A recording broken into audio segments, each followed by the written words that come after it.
Alhamdulillah, tetap semangat dan terus belajar. Tetap semangat dan terus belajar. Oke deh, karena kita masih ada agenda melanjutkan kembali, saya izin ini masih di 4 poin ya. Saya memperkuat apa yang disampaikan Bu Dwi. Tadi saya ngeditnya belum selesai, tapi Bu ini belum selesai Bu. Ya udah deh, kita masuk dulu deh. Tadinya mau biar dinongolin satu persatu.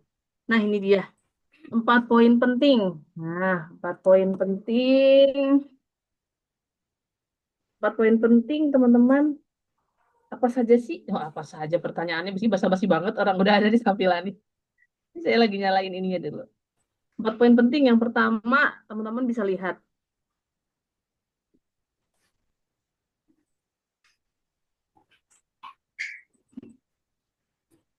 Eh,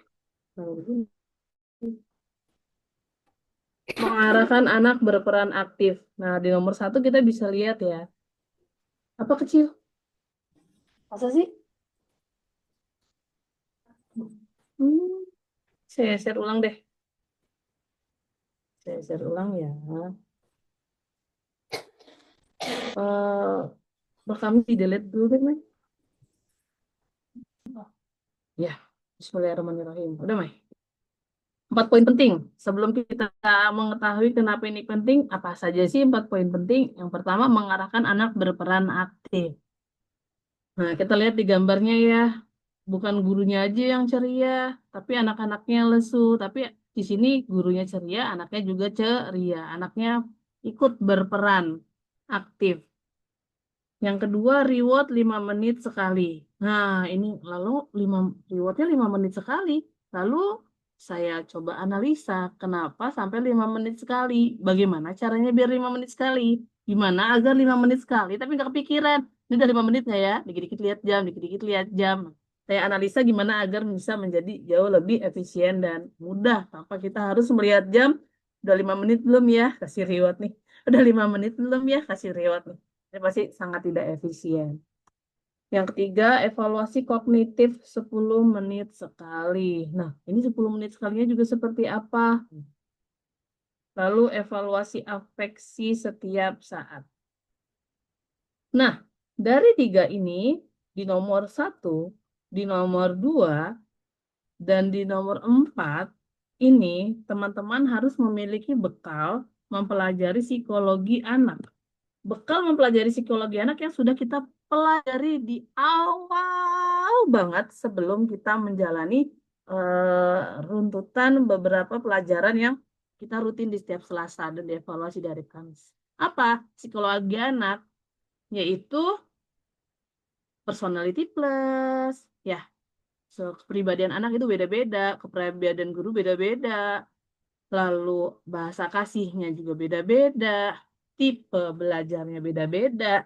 Nah, dengan kita mempelajari psikologi anak itu, maka kita bisa menerapkan, kita bisa mempraktekkan nomor 1, 2, dan 4. Mengarahkan anak berperan aktif. Kalau kita nggak mengetahui psikologi anak, bagaimana kita bisa mengarahkan agar mereka berperan aktif? Lalu reward 5 menit sekali. Berarti ini kan berpengaruh dengan bahasa kasih. Rewardnya sesuai nggak? Sesuai dengan tangkinya nggak?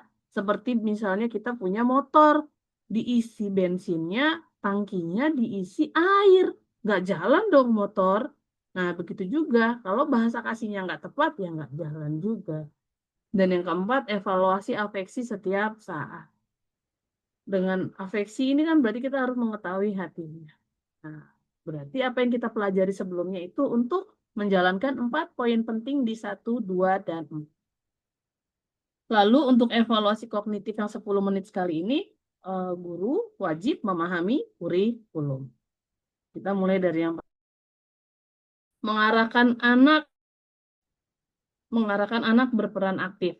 Anak tidak boleh dibiarkan pasif. Nah, teman-teman bisa lihat yang di atas berperan aktif, sedangkan yang di bawah murid-muridnya lesu, tidak bersemangat, ada yang tidur. Nah, kalau ada guru yang membiarkan anaknya diam, murung, berarti belum menjalankan 4 poin penting karena membiarkan anak pasif. Tapi saya sudah ceria loh, Bu. Saya udah heboh loh, Bu. Tapi anaknya masih diem aja. Berarti itu kita belum mempelajari psikologi anak. Nah, atau bisa disebut kita jadi suheri gitu ya. Suka heboh sendiri. Suka heboh sendirinya eh, itu yang apa? Yang akan terjadi saat kita tidak mempelajari psikologi anak. Gitu. Kita heboh sendiri tapi ya tidak berdasarkan sesuai kebutuhan psikologi anak. Seperti itu. Nah, bagaimana agar anak-anak dapat berperan aktif? Nah, kalau saya prakteknya sama orang dewasa, teman-teman sama anak-anak, yang pernah saya sampaikan tempo hari, saya berkomunikasinya dengan saat ini lebih seringnya dengan para jamaah-jamaah umroh ya. Nah, anggaplah jamaah calon jamaah umroh seperti itu. Untuk mendapatkan hati mereka, yang saya lakukan apa? Agar mereka bisa dapat berperan aktif. Berarti saya akan mencari tahu, oh dia tipenya sanguinis nih. Oke, berarti bahasa kasihnya kalau sanguinis kan lebih ke apresiasi. Gitu. Oh dia orangnya melankolis nih. Berarti dia sukanya yang tertata, termanajemen, terstruktur. Oh berarti data-datanya harus yang seperti itu. Oh, pragmatis nih agak malu-malu nih. Oh, berarti saya ya sesuai itu nih. Lalu, setelah saya mendapatkan banyak data dari para calon jamaah umroh itu, saya isi tangkinya, saya isi bahasa kasihnya. Setelah saya isi tangkinya, saya isi bahasa kasihnya. Coba, apa yang teman-teman bisa belajar? Hingga akhirnya saya dapat memenangkan hatinya. Pasti semua atas izin Allah gitu ya.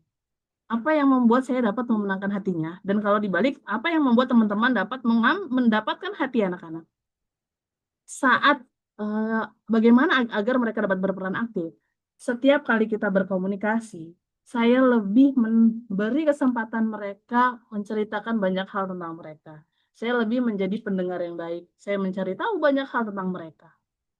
Akhirnya tangki mereka terisi, kepribadian mereka bisa saya masukkan sefrekuensi. Akhirnya yang menang siapa? Ya sama-sama menang gitu ya, win-win solution. Mereka mendapatkan kebutuhannya, saya juga mendapatkan apa berhasil siarnya. Gitu.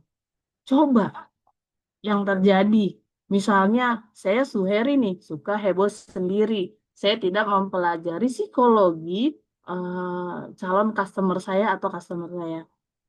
Kalau ngobrol lah heboh gitu ya, tapi ngomongin diri saya sendiri.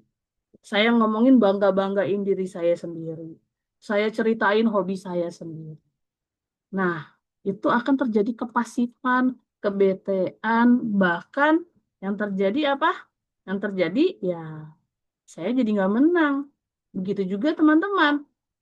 Saat teman-teman ke anak-anak tidak mempelajari psikologinya, yang penting saya udah nyanyi, yang penting saya udah ajak ngobrol, tapi tidak sesuai dengan psikologi anaknya. Yang terjadi apa? Ya akhirnya kita heboh sendiri, tapi tidak tepat sasaran. Yang terjadi anaknya pasif, gitu. Karena belum tersentuh hatinya. Seperti itu, teman-teman. Nah, bagaimana kita bisa berperan aktif? Dengan kita mempelajari psikologi anak, mempelajari psikologi orang, kalau teman-teman pelajari psikologi anak, berarti di sini kalau bahasa MR-nya, kita di sini sedang merawat terumbu karang. Kita membahagiakan orang lain. Kita memuliakan dan membahagiakan orang lain. Memuliakannya dengan kita mendoakannya, membahagiakannya dengan kita mendengarnya, mengertinya. Nah, ternyata di ilmu MR yang teman-teman dapatkan apa? Yang teman-teman dapatkan adalah rezeki manusia ternyata ada di memuliakan dan membahagiakan orang lain. Gitu. Dapat dipahami teman-teman? Seru banget nih. Kita belajar mengarahkan anak berperan aktif, tapi ternyata masukkan ilmunya juga ilmu langit bumi. Ya, langit bumi. Ternyata di sana sumber rezeki kita. Saat kita membahagiakan teman-teman, membahagiakan murid-murid, eh, saya membahagiakan orang dewasa. Disitulah letak kita merawat terumbu karang, memuliakan dan membahagiakan orang lain. Oke, dapat teman-teman? Jadi terjadi berperan aktif karena mereka merasa didengar dan dimengerti dengan kita mempelajari psikologi itu kesimpulannya. Dan kenapa bisa terjadi pasif anak-anak atau misalnya calon customer saya ya karena kita tidak mempelajari psikologi mereka. Kita sibuk eh, memperlihatkan diri kita. Itu malah jadi pasif seperti itu. Oke, itu poin yang pertama. Nah, poin yang kedua, reward 5 menit sekali. Nah, kemarin kan juga Bu Novia bilang, iya saya nggak ngitung Bu, saya, nah sekarang saya yang bantu hitungin teman-teman. Bantu hitunginnya gimana? Gimana nih maksudnya 5 menit sekali? Maka saya bagi 5 menit, reward 5 menit sekali selama 50, selama 60 jam ya, 60 jam atau 50 jam tuh. Selama 50 menit, 50 jam. Ternyata itu per anak mendapat hak reward minimal 10 kali per anak setiap sesi. 10 kali. 5 menit, saya hitungin dong. 5 menit sekali. Teng, teng, teng, teng, teng. Nah, 5 menit sekalinya ini, teman-teman udah nggak usah pusing-pusing. Ngitungin setiap 5 menit, 5 jam, udah nggak perlu lagi. Teman-teman bisa lihat nih, ternyata ada 10 kalinya pembukaan. Saat awal bertemu, saat awal bertemu, anak-anak semangat datang ke Bimba, puji penampilannya. Itu udah reward pertama. Kita sambut dengan misalnya, wah kakak rajin sekali. Wah kakak semangat banget gitu. Wah pakai topinya, topi, kalau sekarang zamannya apa sih? Saya ntar nyebutin bobo-boy kan udah lama banget tuh ya. Udah. Apa sih yang sekarang film anak-anak? Spiderman dari zaman dulu ya. Iya ya. Yang lagi viral sekarang apa anak-anak? Yang suka sampai dipakai anomali ya. Anomali. Anomali Apa Bu. Bu Dwi, Bu Dila? Anomali Bu yang kayak tung tung tung sahur. Wah, Kayak bahaya gitu. ya itu ya. Iya. Ya itu bahaya banget lagi ya. Ya kita reward yang baik-baiknya aja deh ya. Tuh, saat datang itu berarti reward yang pertama. Iya, pas saya pelajari ternyata itu apa sih? Yang cappuccino cincau sama pentungan ya Allah itu gak baik, kurang baik. Belum baik gitu ya. Semoga Allah lebih banyak nanti film-film yang eh, berakhlak baik gitu. Nah, reward yang kedua apa? Saat anak antusias interaksi pembukaan. Itu yang kedua, saat datang. Terus yang kedua, saat anak semangatnya antusias ikut pembukaan. Nah, masih di pembukaan. Reward yang ketiga itu adalah saat anak antusias jawab tebak-tebakan verbal. Saya pembukaan kan ada dialog ya, ada ininya semangat, ada yang verbalnya semangat, itu diberi reward lagi. Itu reward yang ketiga. 5 menit yang ketiga. Tapi nggak usah dihitung ya, 5 menitnya ya. Pokoknya di sini udah 10 lah minimal. Kalau ini insya Allah pasti dijalan. Saat baru datang, saat antusias pembukaan, saat antusias ikut jawab tebak-tebakan verbal apapun tebak-tebakannya. Masih di pembukaan. Itu sudah 3. Lalu saat isi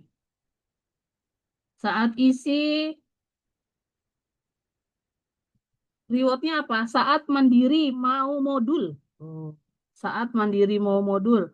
Aku mau ini Bu, aku mau ini Bu. Nah, dikasih apresiasi lagi. Weh, rajin sekali. Misalnya, Kak Dodo. Semangat sekali Kak Dodo. Oh, masa sih? Di teman-teman berubah nggak? Di Kamaya nggak berubah? Nggak berubah ya? Saya tampilannya udah berubah dari tadi.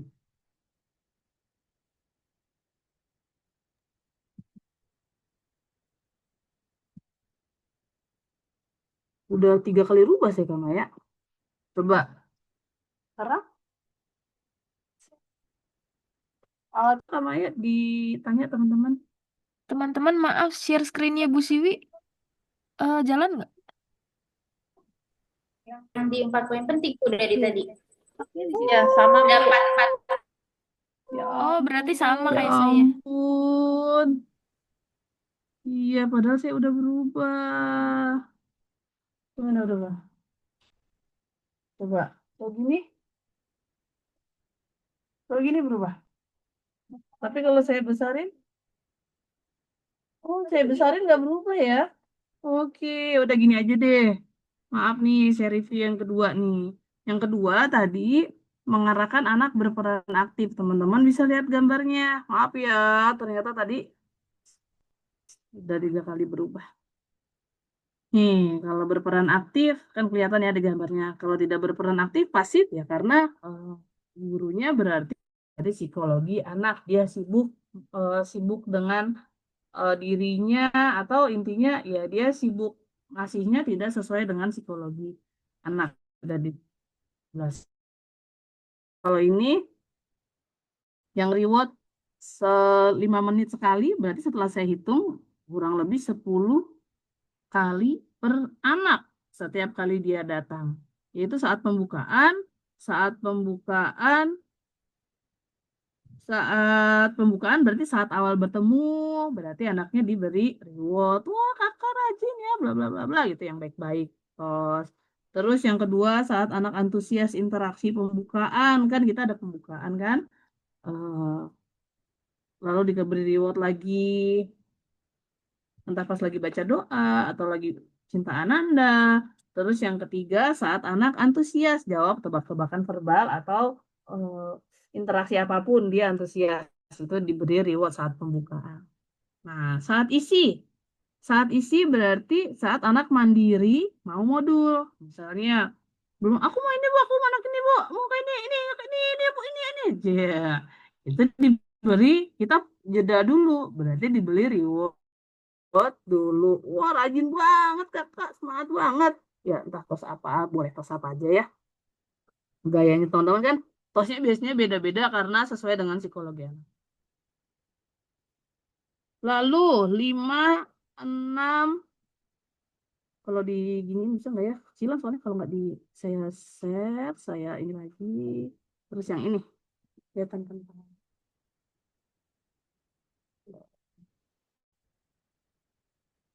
Nah, ya. 10 kali. Berarti yang keempat kan udah tadi saat dia semangat mau modul. Yang kelima, saat menyelesaikan modul baca. Yang keenam, saat menyelesaikan modul tulis. Yang ketujuh, saat menyelesaikan modul matematika. Nah, itu aja satu-satu aja udah lengkap tuh dapat 10 kalau semua ini dijalankan. Apalah, berarti kan 10 itu minimal itu ya. Pasti baca ada yang ngerjain 2 lembar, ada yang 3 lembar, ada yang 4 lembar. Terus yang kedelapan saat bermain bacaan. Nah, sudah saat isi kesimpulannya saat mandiri mau modul, saat modul selesai menyelesaikan modul baca, modul tulis, modul matematika 5, 6, 7 dan saat bermain baca-bacaan 8. Dan 9, 10-nya itu rewardnya di penutupan. Saat tebak-tebakan verbal. Nah, sudah selesai kan berarti ada game-game lagi ya. Tebak-tebakan verbal atau tebak gambar itu diberi reward lagi. Dan yang ke-10 saat tos mau pulang. Oke, berarti teman-teman insya Allah ini sudah dijalankan. Seperti itu. Evaluasi kognitif 10 menit sekali. Oh,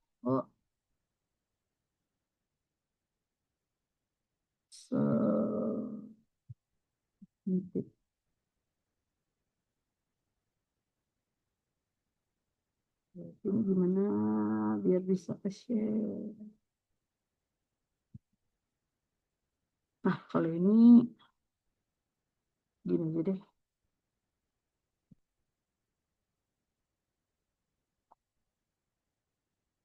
Ini kelihatan ya, Mas? Evaluasi kognitif 10 menit sekali. Evaluasi kognitif 10 menit sekali berarti per anak itu mendapatkan haknya 5 kali per anak. Per anak itu 5 kali dalam setiap kali sesi. Nah, berarti evaluasi kognitif di modul bacanya kurang lebih 1 atau 2. Lalu evaluasi kognitif di modul tulis dan evaluasi kognitif di modul matematika. Nah, 5 kali kan berarti misalnya baca 2, tulis 2, matematika 2, atau salah satunya ada yang 1. Berarti evaluasi kognitif sudah berjalan. Nah, untuk dapat mengevaluasi kognitif anak, maka wajib memahami kurikulum. Nah, berarti ini hal wajib. Kalau Babang bilang kalau wajib, berarti kalau tidak dilaksanakan dosa. Serem banget ya. Karena ini krusial. Kalau kita tidak dapat mengevaluasi anak, berarti nanti anak tidak dapat berkembang.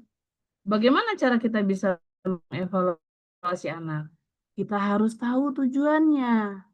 Contoh, misalnya kita memberikan anak modul baca 1A. Kita harus tahu nih. Berarti tujuan utamanya agar anak senang dengan modul baca 1A. Tujuan khususnya adalah agar anak dapat memahami huruf besar BDG, KMP, SY. Berarti evaluasinya apa? Ya berarti evaluasinya anak dapat memahami huruf besar BDG, KMP, SY. Gitu. Jadi jangan sampai kita memberikan modul tapi kita tidak tahu tujuannya. Kalau tidak tahu tujuannya, berarti kita tidak dapat mengevaluasinya. Bu, gimana Bu biar kita bisa tahu? Nah, agar kita bisa tahu, nanti untuk menonton MR ini kurang lebih 2 minggu lagi. Selebihnya nanti kita teman-teman di yang disematkan itu video-video modul itu alhamdulillah di pusat udah lengkap banget ya. Dan durasinya pendek-pendek 2 menit kayak gitu. Modul baca 1A ada, modul baca 1B ada, modul baca 1C ada. Nah, itu kita bisa pelajari. Seperti itu teman-teman.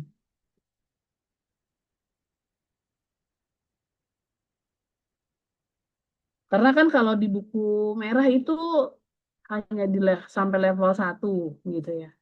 Lalu di buku 1 kuning juga itu belum lengkap sampai level semua modul. Tapi kalau di video itu insya Allah sudah lengkap. Nah, poin 4, poin yang keempat yaitu evaluasi afeksi setiap saat. Evaluasi afeksi setiap saat berarti mengevaluasi hatinya. Jika misalnya nih tidak bisa terhandle, kita bisa minta bantuan kepala unit. Seperti itu. Kalau hati anak-anak ini tidak bisa dibohongin gitu ya. Kita melihat keceriaan anak-anak di video ini berarti kan ketahuan happy.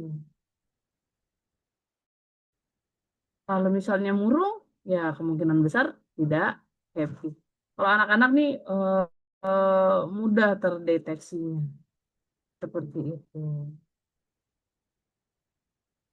Evaluasi afeksi setiap saat. Nah, kalau evaluasi afeksi setiap saat dan evaluasi kognitif, misalnya kita diberi persoalan itu berarti ilmu kita misalnya belum selangkah di depan anak nih. Kita masih bingung kok misalnya anaknya kognitifnya kok nggak naik-naik, misal. Kok lupa-lupa terus, kita bayangannya gitu. Lalu yang kedua, ini kok anaknya murung setiap datang nangis terus. Nah, karena kita sudah berkolaborasi dengan ilmu MR, maka kita harus bikin energi kita menjadi energi berlian dulu. Karena saat kita mendapatkan hal seperti ini, otomatis tuh kita tuh menjadi energi bubur gitu. Kita jadi takut, kita jadi gelisah. Misalnya, ada kontrolnya indikator level, ada dari orang tuanya tuntutan. Nah, berarti kita harus bikin energi kita di energi berlian dulu. Gitu. Gimana caranya biar kita bisa ada di energi berlian dulu? Ya, kita akui dulu. Kita turunkan garis kebenaran. Lalu kita mendetoks, iya, perisai dosa. Perisai.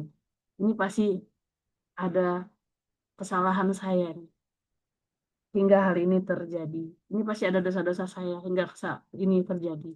Kita bawa ke sholat tobat gitu. Karena hati yang terguncang itu kan berarti bocor tuh rezekinya. Maka kita netralkan dengan sholat tobat. Tapi sholat tobatnya dengan kita menurunkan garis kebenaran dan kita akui ini berarti karena dosa-dosa dan kesalahan kita yang sedang lagi mau didotok sama Allah gitu.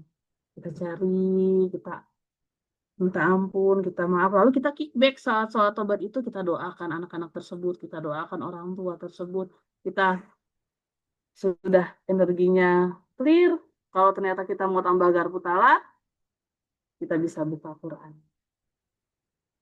Gitu. Karena rezeki pertama itu yang datang adalah hati yang tenang. Tanda-tanda rezeki datang pertama-tama dari hati yang tenang. Seperti itu.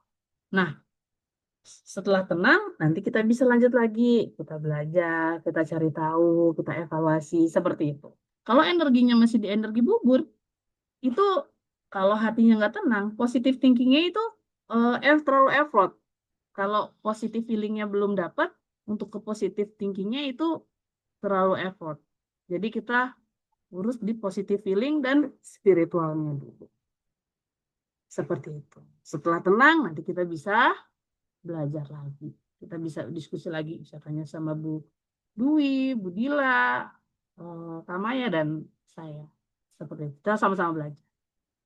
Oke. Gimana teman-teman?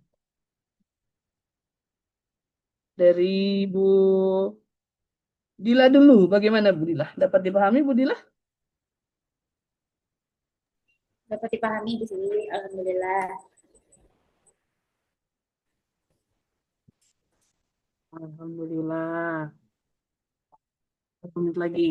Kalau menurut Bu Dila, kalau menurut teman-teman gimana? Dapat dipahami nggak Bu Dila? Insya Allah. Kalau ada yang kebingungan bisa ditanya.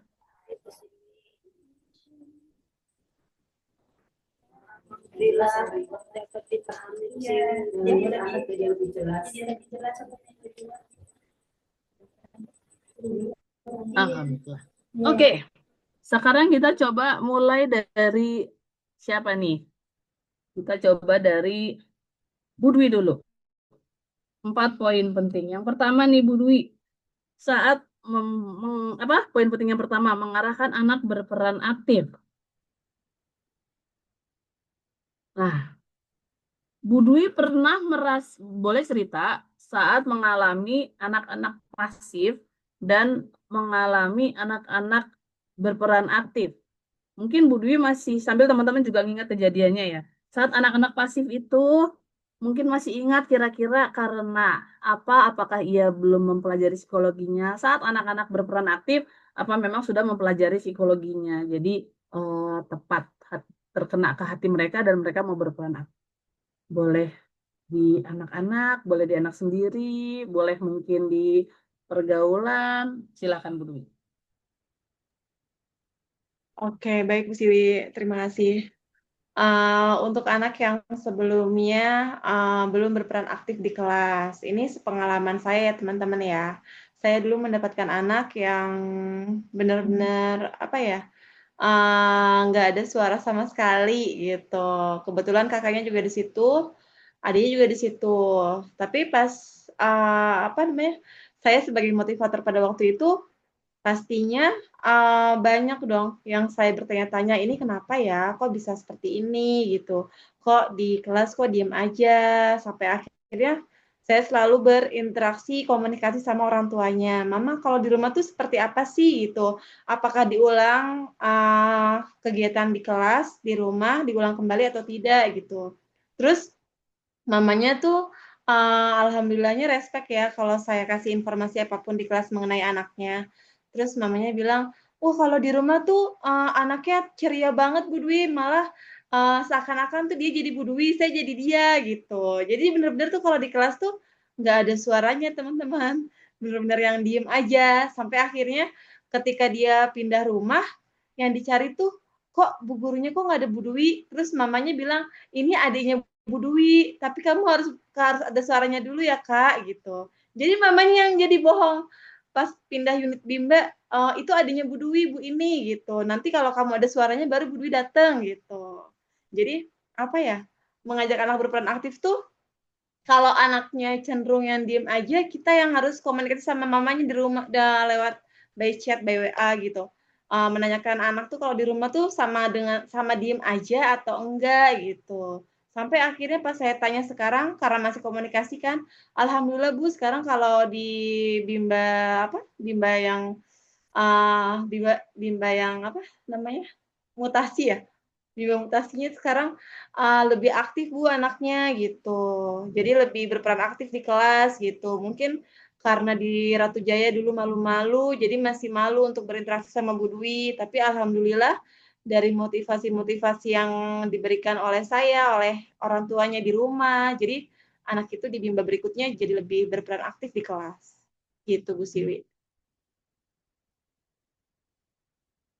Oke, berarti itu pengalaman anaknya pasif, tapi Bu Dwi tetap cari tahu, walaupun endingnya ternyata masih pasif, berarti di situ kan menjadi sebuah pembelajaran lagi, gitu ya. Iya. Nah, kalau anak-anaknya aktif nih, berperan aktif, oh saya Bu, ini Bu, aku mau tambah lagi Bu. Nah, Bu Dwi merasa karena Bu Dwi sudah mempelajari psikologinya, memahami kebutuhan psikologinya seperti personality plus bahasa kasih 3 tipe belajar gitu. Itu berpengaruh nggak sih Bu Dwi saat kita mempelajari psikologi itu hingga ikut Alhamdulillah berperan untuk saat aktif? ini sangat berpengaruh ya Bu Sili. Jadi ketika bertemu karakter-karakter anak itu, jadi kita lebih paham. Hanya melihat aja gitu. Oh anak ini karakternya seperti ini. Oh anak ini karakternya seperti ini. Jadi kayak kita jadi lebih menguasai ketika kita bertemu dengan anak-anak yang baru kita ketemu gitu. Jadi lebih mudah memahami karakter anak dengan kita belajar bareng mengenai bahasa kasih, individual anak. Jadi kita lebih, bahkan orang dewasa pun kita jadi lebih paham gitu. Oh, apa namanya, ibu ini gini ya karakternya gitu. Bapak ini seperti ini, tetangga saya yang seperti ini kayak gini gitu. Jadi lebih kayak apa? Calon-calon Untuk Bu RT. melangkah itu banyak berhati-hati gitu. Jadi banyak remnya untuk kayak berkomunikasi gitu harus lebih hati-hati gitu. Gitu kalau dari saya sih. Kalau saya bisa buat prospek ya. Prospek. Nah, terus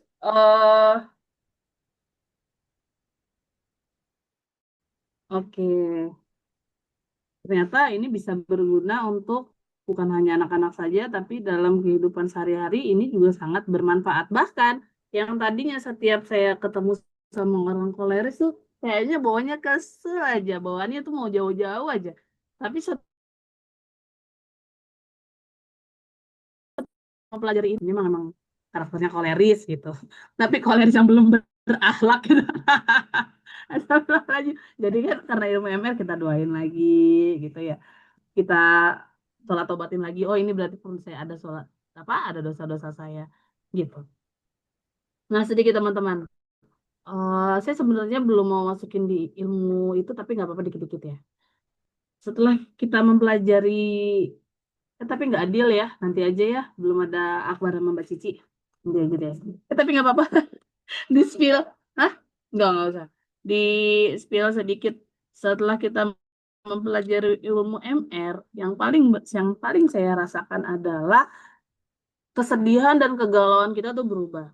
Yang tadinya mungkin kalau sedih sama galau tuh kan kita garis kebenarannya masih tinggi ya. Kenapa sih dia kayak gini? Saya diginiin sama dia, kenapa sih nggak solutif gitu. Tapi setelah mempelajari ilmu MR ini, sedih dan galaunya itu udah masuk ke sholat tobat. Ini pasti gara-gara salah saya, ini salah dosa saya. Terus kita doain orangnya, kilirnya jauh lebih cepat.